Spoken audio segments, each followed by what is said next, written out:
How do you know when to use a curved dart on a garment versus a straight dart when you're creating your own sewing patterns? Well, it's kind of in the name. So imagine you're wanting to curve around the bust area here to create this really nice fitted look. To create that, what you're going to want to have is a curved dart at some point in your pattern piece to really nicely curve around the body. Like you can see this section here as well is really nicely fitted below.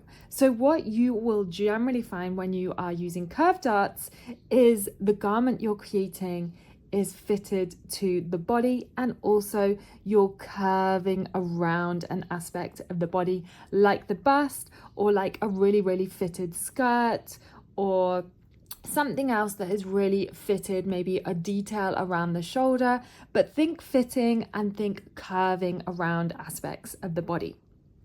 On the other hand, you would have a straight dart either when you're creating something really classic which just glides over the body. So you have a straight dart here or somewhere in the garment, and then you're going to have this space below the bust, so it's not fitted to the body, it just glides really nicely over the body.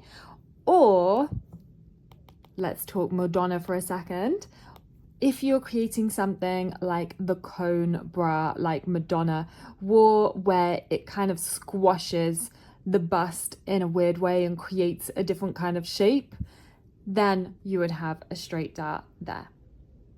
I'm currently making this top here, which has a really fitted section under the bust here, and then around the bust, I'm really wanting it to curve around the bust and create a really nice shape. So this here is a curved dart, which you can see in the creation of my pattern piece. There's a curve going around here to create this really nice curve around the bust.